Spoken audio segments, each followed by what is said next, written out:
እንዳትንቀሳቀስ ጆሮ ላይ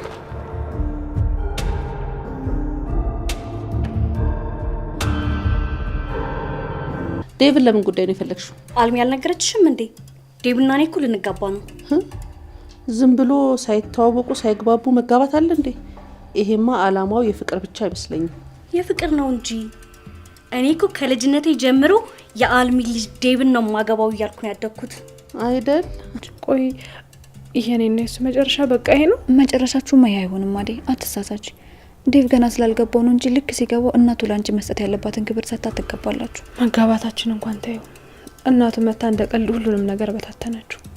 ፍቅራችን የውሸት አይመስለኝም ነበር። በቀላሉ እንደዚህ የሚፈርስ አይመስልም ነበር። እኔ አሁን ምንም ልልሽ አልፈልግም አዴ፣ ግን በቃ ተረጋጊና የሚሆንን ነገር ቁጭ ብለሽ ተመልከቺ።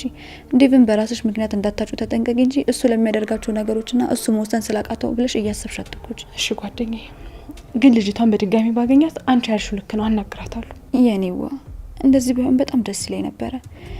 የምታፈቅሪውን ስለመተው በጣም ከባድ ነገር ነው። እኔም ዴቭን ታዩልሽ አልችልም። ደግሞ ማን ያውቃል፣ እናትየዋ በድንገት መታ ዱብዳ እንዳወረደችብን እናንተ በድንገት ትጋቡ ይሆናል። ደስታሽን የማይበት ቀን ሩቅ አይደለም። ምን አገባ? ይመለከታል። ሰማኛለህ? ከዚህ በኋላ ከሚስት አጠገብ ባይ እገልሃለሁ። እሺ ዴቭ፣ ምን እያደረክ ነው? ይበቃል። ብዙ ጊዜ ነገሮችን መነጋገር እንድትፈታ አድርጌሃለሁ። ከዚህ በላይ ግን ይበቃል። በማያገባ ባትገባ ጥሩ ነው። እሺ ሁለተኛ አዲያ አጠገብ ባይ እገልሃለሁ። ልቀቀኝ! ልቀቀኝ! ምን እያደረክ ነው? ልቀቀኝ! ዴቭ እባክህን ድረስልኝ። የሚልህን ነገር ካላደረክ ይገለኛል። ልቀቀኝ! ምን እያደረክ ነው? ልቀቀኝ!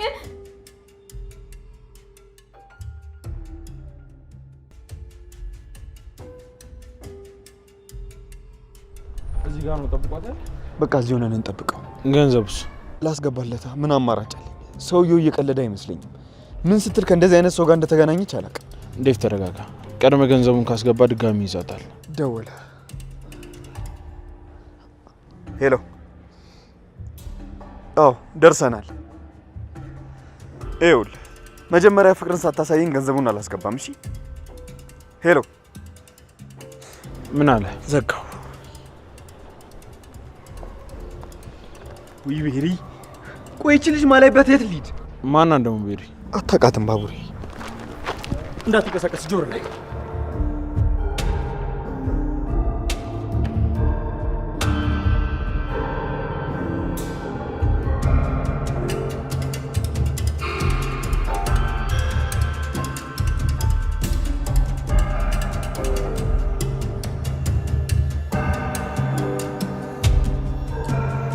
ሰላም ጤና ይስጥልን። የተከበራችሁ የሰራተኛዋ አዳይ ድራማ አፍቃሪያን በሙሉ ሰራተኛዋ አዳይ ክፍል 211ን በመጠባበቅ ላይ ያላችሁ በመጀመሪያም ቪዲዮ ላይክ እንዲሁም እንደተለመደው ኮመንት ላይ እየገባችሁ ሰራተኛዋ አዳይ ክፍል 211 ቶሎ ይለቀቅ ማለት እንዳትረሱ። አዳይ እና ዴቭ እንዳይለያዩ የምትሉ ይህን ቪዲዮ ላይክ በማድረግ ጀምሩ። እናም ውድ የቻናል ቤተሰቦች በክፍል 210 ላይ እንዳያዝ ከሆነ በአዲሷ ልጅ ምክንያት አዳይና ዴቭ በጣም ተጣልቶ ነበር። አዳይም እንደዛው በጣም ተናዳ ነበር። እንዴት እኔን በሌላ ሴት ትቀይረኛለህ በማለት እናም አዳይ እውነቱን ስላላወቀች ነበር እንደዛ የሆነችው። ነገር ግን ማንኛውም ሴት የትኛውም ሴት በእሷ ቦታ ብትሆን የምታደርገውን ነበር ያደረገችው። እናም እንግዲህ ዴቭ እንዲህ ታደርጋለች ብላ አላሰበችም። በጣም ያናደዳት ነገር ደግሞ ፊት ለፊቱ እንግዲህ ተነስታ መሳም ሆነው እንግዲህ ይሄ ነገር ነበር አዳይን በጣም ያበሳጫት። ነገር ግን አሁንም ቢሆን አዳይ ከሱ ጋር ቀርባ አብሮ ካልተነጋገሩ ይሄ ችግር በጭራሽ አይፈታም።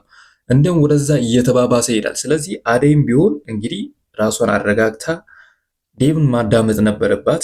ዴቭም እንግዲህ ተረጋግቶ ሊያስረዳት ይገባል። አለበለዚያ እንግዲህ በዚህ ሁኔታ ከቀጠሉ ሁለቱም አይግባቡ፣ መጨረሻቸው እንግዲህ መለያየት ነው የሚሆነው። እናም እናንተ ደግሞ ሁለቱ እንዲለያዩ በጭራሽ አትፈልጉም። ስለዚህ እንዲለያዩ ማትፈልጉ ኮመንት ላይ እየገባችሁ መለያየት የለባቸው ማለት እንዳትረሱ። ሌላኛውና ወሳኙ ነገር ደግሞ በሁለቱ መካከል ዶክተሩ ባይገባ ባይነኝ እንዳሳብ እንግዲህ ዶክተሩ እንደሚያፈቅራት የሚታወቅ ነው። ነገር ግን በእነሱ መካከል ባይገባ፣ ምክንያቱም ችግራቸውን እነሱ ሁለቱ ተነጋግረው መፍታት ነበረባቸው እንጂ ዶክተር ማልቤት ማሽቃበጥ የለበትም።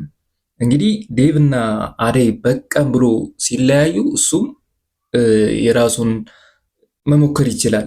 ግን ሁለቱ እንዲህ እየተጣሉ በሁለቱ መካከል አለመግባባት ተፈጥሮ እያለ እሱም ነገሩን ወደዛ ማባባሱ ይሄ የራስ ወዳድነት ነው።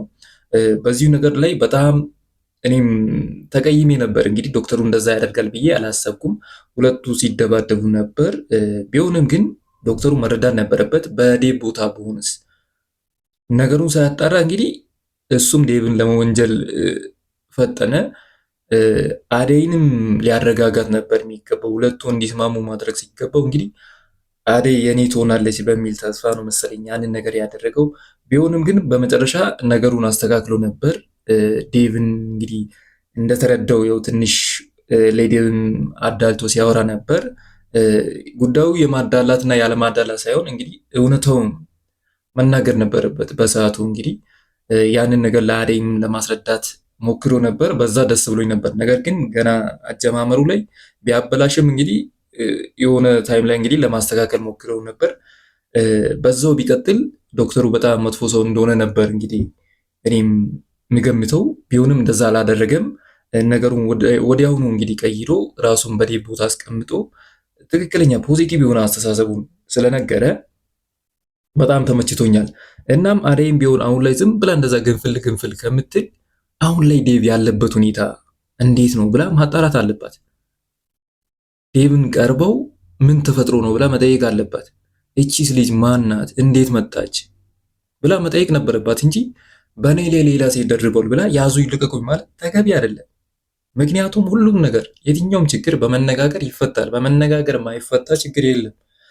ስለዚህ አደይና ዴቭ ተነጋግረው ችግራቸውን ቢፈቱ በቅርቡ ተጋብቶ ማየት እንፈልጋለን የምትሉ ሲሁላችሁን ኮመንት ላይ ሀሳብ አስተያየታችሁን ማስቀመጥ እንዳትረሱ። እናም ውድ የቻናል ቤተሰቦች እነዚህ ልጆች ይለያያሉ ወይስ ታርቆ አንድ ላይ ይሆናሉ?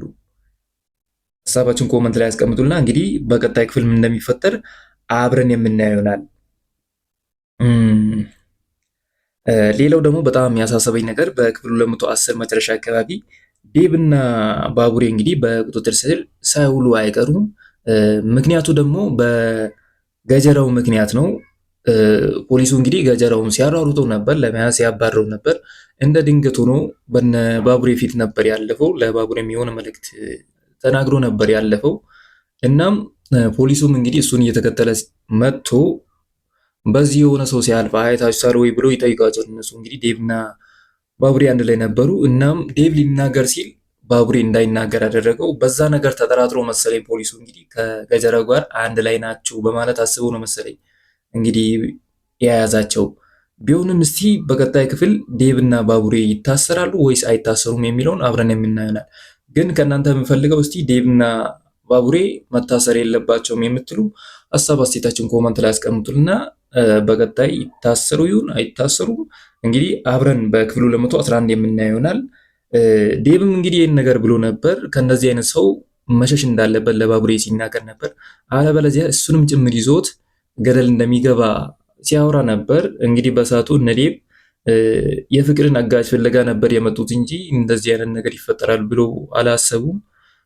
ቢሆንም አሁን ላይ መታሰሩ ለዴቭም ጥሩ ነው ብዬ አስባለሁ። ምክንያቱም በመታሰሩ ምክንያት ከአደይ ጋርም ሊስማሙ ሊቀራረቡ ይችላሉ። እሱም ለመጠየቅ በመጣችበት ልትረዳው ትችላለች ብዬ አስባለሁ። እንደ ሀሳብ እንግዲህ መታሰሩ ለዴቭ ጥሩ ይመስለኛል። ነገር ግን ነገሩ ከነባቡሬ ጋር በጣም የሚከር ይመስለኛል። ምክንያቱም ባቡሬ ከገጀራው ጋር ስለሚታወቅ ከዚህ በፊት የተሰራው ወንጀልም እንግዲህ ባቡሬ አብሮት እንደሰራ ሊያስብ ይችላል። ይህን ሁሉ ነገር የምታደርገው ነገር ደግሞ ቤዛ ናት። ቤዛ እንግዲህ ከዛ እስር ቤት ለመውጣት ሁሉም ነገር በገጀራው ላይ እያላቀቀች ነበር። ሁሉም ነገር ገጀራው እያስፈራራኝ ነበር ሲያስደርገኝ የነበረው ስትል ነበር። እናም ያው ገጀራው አድርጓል ማለትም አልችልም። ምክንያቱም ሁለቱም ያንን ነገር አድርገዋል። ሁለቱም በየፊናቸው መጠየቅ አለባቸው እንጂ ቤዛ ሁሉም ነገር አላውቅም በወንድሜ አስፈራርቶኝ ነው ምናምን በማለት ከወንድሟ ጋር ተመሳጥራ እንግዲህ ያለበትን ቦታ ሄዳ የሚያሳየችው ሄዶ ያሳየው እንግዲህ የቤዛ ወንድም ነው። እነሱ ሁለቱ እንግዲህ ምን ለማድረግ እንደሚቀምሩ የሚታወቅ ነው። ቤዛም ከዛ እስር ቤት ለመውጣት ራሷን ነፃ ለማድረግ የምታደርገው ጥረት በጣም የሚገርም ነው። ቤዛም በቀጣይ ክፍል የምትፈታ ይመስለኛል። እንግዲህ እናንተ እስቲ ምን ትላላችሁ? ሀሳብ አስተያየታችሁን ኮመንት ላይ አስቀምጡልኝ። ወደ ፍቅርና ዳኒ ስንመጣ ደግሞ ፍቅር እንግዲህ ከጠፋች በኋላ እናትየዋ በጣም ስትጨናነቅ ነበር። ልጄ ጠፋች ስትል ነበር። በዛ ጭንቀት ላይ እያለች እንግዲህ ስልክ ተደውሎላት ገንዘብ እንደሚፈልግ ነግሯት ነበር። እናም ገንዘቡን እንደምትሰጥ ነበር ያወራችው። ቢሆንም ግን ፍቅር እንደዚህ ማድረግ የለባትም። ዴቭም እንግዲህ እንደዚህ የፍቅር እናት ማስጨነቅ አልነበረውም። አሁን ላይ እንግዲህ ፍቅር ብትለቀቅ እንኳን ማንም አያምናትም። ካሁን በኋላ ከዴቭ ማለት ከዳኒ ጋር አብሮ ያንን ነገር እንደሰሩ ያወቁለት እንግዲህ ለፍቅርም የመጨረሻ ነው የሚሆንላት። ፍቅር መቼ እንደምትለወጥ እስቲ እኔ እኮ ግራ ነው የሚገባኝ። እስከ መቼ ቤተሰቦቿን ነው የምታስጨንቀው? እስከ መቼ በዚህ ሁኔታ ነው የሚቀጥለው? እናትየው በጣም ተጨንቃለች። እንግዲህ እናትየውን በጣም ነው የምንወዳት። ሁላችሁም ያው እንደምትወዷት በኮመንትም ስታሳውቁ ነበር። የእሷን ጭንቅ የእሷን ማዘን አትፈልጉም ነበር።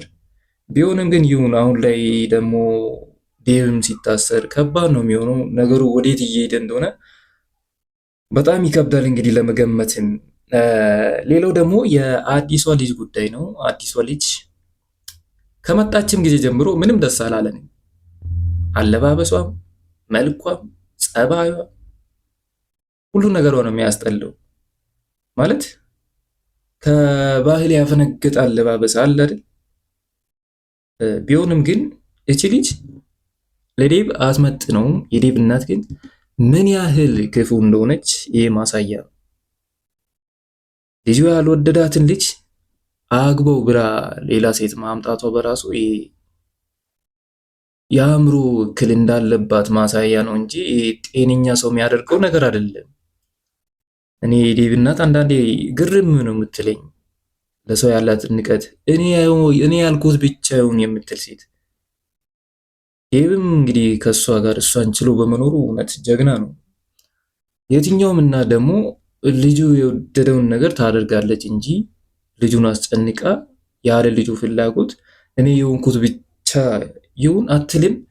ቢሆንም እስቲ እቺ ልጅ እስቲ ወይ አለባበሷን ታስተካክል፣ ወይ ጸባዩን ታስተካክል፣ ወይ በመጣችበት እግሯ ብን ብላ ትጥፋ። እኔ ማለት የምፈልገው ይህም ብቻ ነው። እስቲ እናንተስ ሀሳብ አስተያየታችሁን ኮመንት ላይ አስቀምጡልኝ። ወደ መጨረሻው ጉዳይ ስንመጣ እንግዲህ የኩኩሻ ጉዳይ ነው። ኩኩሻ እንግዲህ በክፍሉ 210 ላይ በጣም ስታለቅስ ነበር፣ በጣም አዝና ነበር። እንግዲህ ከዚህ በፊት በህይወቷ ምን እንደገጠመ ግልጽ ባይሆንልንም እንግዲህ በአንዳንድ ነገሮች በጣም አዝና ነበር። የቅምጥል እናትም እንግዲህ እሷ ለብቻዋን ስታወራ በራሷ ላይ መብራት አጥፍታ እንግዲህ አዝና እያለች ትመጣለች። በጣም ነበር ያዝናናቻት። እንግዲህ እናት ትክክለኛ እንደ እናት የሆነችለት ነው ለኩኩሻ።